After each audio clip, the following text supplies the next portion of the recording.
Alrighty. Let's see how this one does. I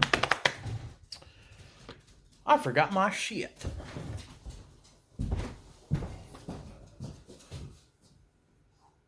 Play the theme music.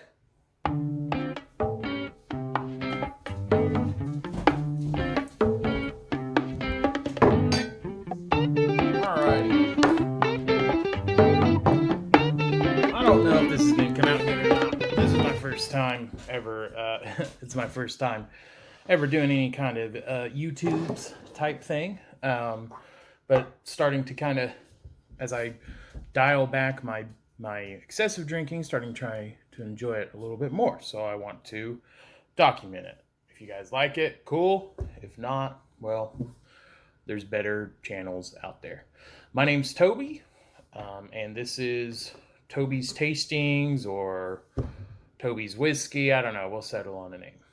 But this first episode, we're going to be talking about something that I got for Christmas, and it is a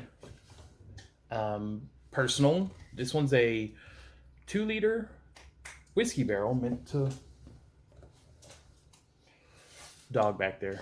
Meant to, you put some whiskey in it and you let it sit for a while, and then it's supposed to. The big difference between bourbons and whiskeys is a lot of times, I mean, real simplistically, how long they stay in a barrel. And since you're at a micro level here, it's a lot smaller than a 53 gallon.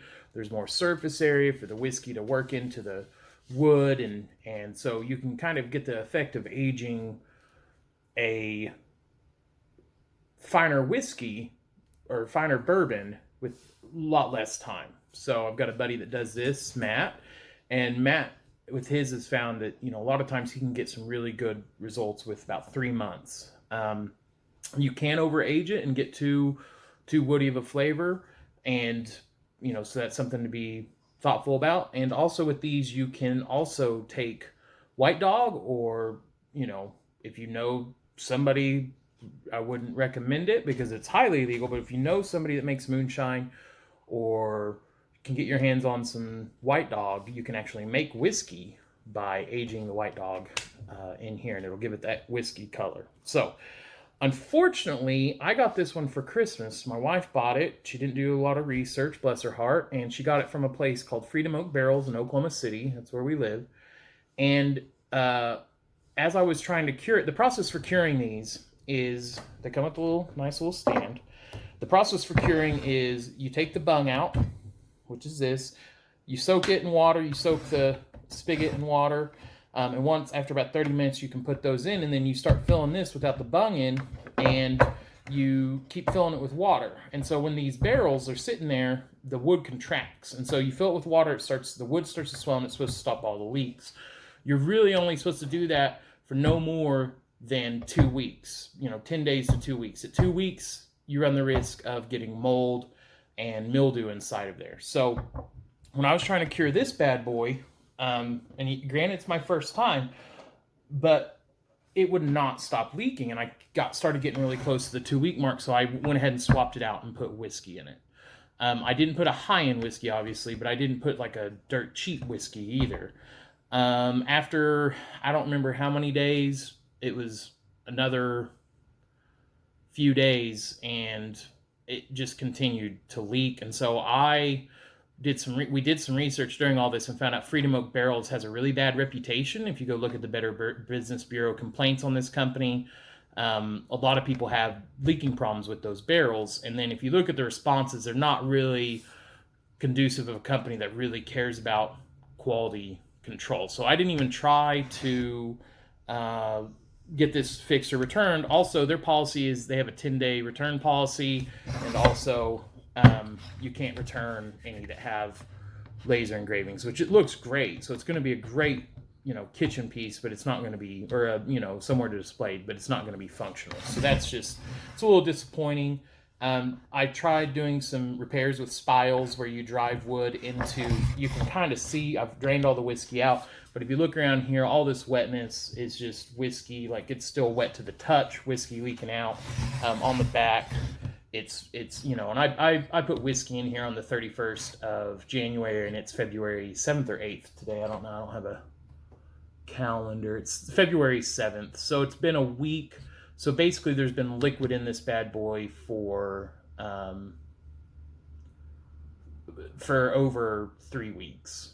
So it should have swelled up and not leaked. I did try doing spile repair, where you drive wood in, you try to make the wood more dense.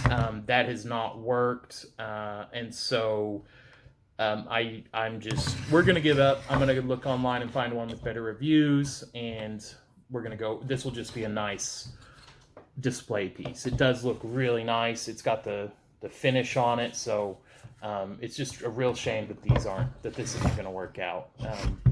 And I've got the whiskey drained out of there, and I've got the bung off. I'm just going to let it air dry for a while before I put the bung back in there.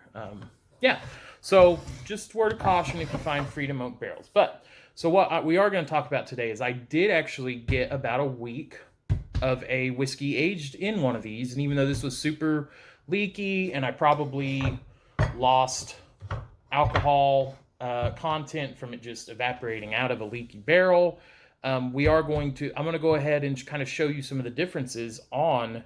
I don't know how this is going to turn out. I'm learning this just like I'm learning with these barrels. But I'm going to go ahead and show you some of the differences that you can get out of just a week of aging on this. So the whiskey that I chose, and this is a whiskey I drink a lot of. Obviously, you can see I've got a half gallon here, and it's already been drank out of. Evan Williams, 1783. So Evan Williams is they claim to be the first bourbon distillery in Kentucky. And 1783, I think Kentucky was a state in the 1790s, so they even predate Kentucky in statehoodship. And this small batch sour mash it's a good, here in Oklahoma you get it for about $24, 20 depending on where you get it. It's a decent drinking whiskey. It's got a good flavor. It's not gross. I don't really care for Evan Williams green or black label. I don't like the taste of them. However, this has got for $24. You can get a half gallon. It tastes pretty good. It is a straight Kentucky bourbon. So what that means is with straight Kentucky bourbons, there are regulations that the United States has that says that they have to follow certain regulations. And maybe one day we'll get into that a little bit more. But it just, basically, I try to stay with straight bourbons because they can't be cut with anything but water. They have to be barreled and aged at a certain point. And if there is any, mixing or anything else like that, it has to say on the bottle. So it kind of is a quality control, and it helps you make sure, Canadian whiskeys are a little sweeter. If that's your thing, that's cool. But I like to stay in the bourbon area and not blended. There are some blends that I really like, but I try to keep it true. So what I've done is we'll go ahead and I'll show you. This is what we aged in the barrel in a week. So I'm not sure if you can really see, and I have the label. Maybe I'll go ahead and just tear this label off. I just want you to kind of be able to see. I don't know if this is going to turn out well. Just from this one being in the barrel a week to this one is a bottle that you buy at the store, the difference. I have no idea if this is going to come out well at all. But this one, because it's charred inside that barrel, it's a lot foggier. And if you can tell, it's a lot denser too. So the one on the right's probably been filtered. And obviously I didn't filter the one that I aged for a week. But you just get a lot darker of a color. You can tell that it's been in that whiskey. And I can just see the reflection, how much brighter that light is shining through at the camera than that one. So hopefully those pictures come out. So what I wanted to do, the whole point of doing this aging is I wanted this just do my own little documentation experiment to see, how well this actually works. Can you get, can I make this already a decent whiskey even a better whiskey just through putting it in a barrel for a while. So let's get these out of my face. And I will say the one that I aged is chilled because we had a snowstorm here and it's been cooler out, and I left the barrel outside. One, I was tired of watching it leak all over the place. And two, if you do put it outside and let it experience colder or hotter weather. It's supposed to kind of simulate if a barrel was in a warehouse going through different seasons as well. So with my 2 liter, you can see I was able to fill up a half gallon, so 1.75, and then I was able to get close to a pint more. And I guess since I don't have anywhere to put this, I'm getting lit tonight, fam. But it's Friday night. The wife and kiddo are out of town, so play some video games and let's get it, right? So here, I don't know how well you can see, but this, the shining light, this is going to be the regular Evan Williams 1783. So it's clear, it's crystal, looks really good. And I'm going to go ahead and, I'm not a professional taster. I'm not to the point where I can get notes or like identify things, but I do want to compare. And this is a different glass, so it looks a little different, but hopefully you can see how the one that I aged is a lot more amber and darker, and the one on the right is a lot more transparent, and it's kind of got a more sheen and kind of clear, more of a yellow, and this one's more of an amber brown. So I'm going to try, I don't have a palate cleanser, so maybe I'll try this one first because I've already kind of done this, but I'm going to smell it, and it smells like whiskey. I mean, it smells good. I'm not getting a burning from my nose. I do smell that all the alcohol didn't evaporate out. And when the alcohol in the whiskey kind of disappears on a normal barrel, that's called the angel, or the angel's share. So just a little. So we're going to take a little taste.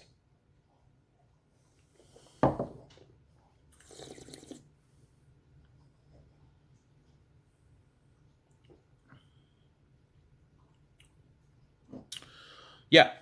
So as I was tasting, I swashed it around my mouth. I did a thing that wine tasters do, is where you kind of make that bong hitting sound where you bubble in air into it. Just kind of helps get air in there and mix it in. And then I swallowed it. And after you swallow the whiskey, After you swallow the whiskey, you get kind of a burn in that aftertaste, and that's called the finish. So it did not have a very strong finish at all. I'm still tasting it. Very good whiskey flavor. It's not offensive at all. I'm actually surprised at how good that actually is. Just from a week, I'm a little concerned that we lost more than a couple of percentage of alcohol from just the leaking out of the barrel in a week. But it can't be that much. I'm not a chemist. So I'm going to compare it to the regular Evan Williams 1783 and see how it tastes. Now, we need to remember that this was the first batch that went into this barrel. So it was cured with water, and so as that whiskey mixed with that water, it might have diluted it down as well. So it might have not all evaporated, but we're going to go ahead and give the regular bottle a sniff. Now, I'm getting a lot more alcohol, which makes me think that, yeah, I did lose quite a bit of percentage.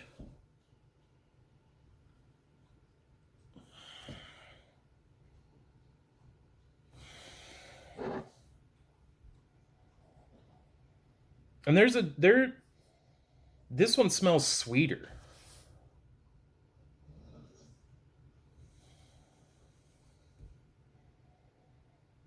And maybe even vanilla. I don't know. I'm not any good at this. I'm not going to be pretentious and say I get notes of anything, but I like that one. Smells better. So I'm going to taste this one.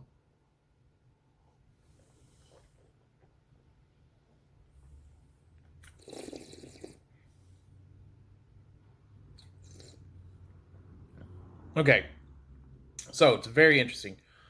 When I tasted that one, Evan Williams has, especially the green and black label, they have a very distinct flavor.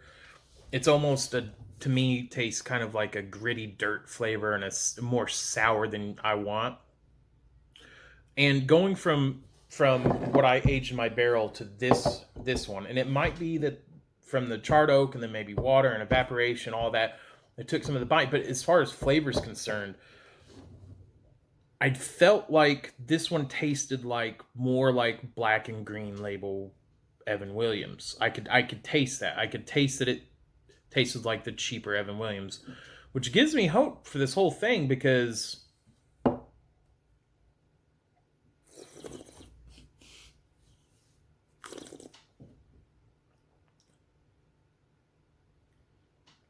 that tastes a lot better.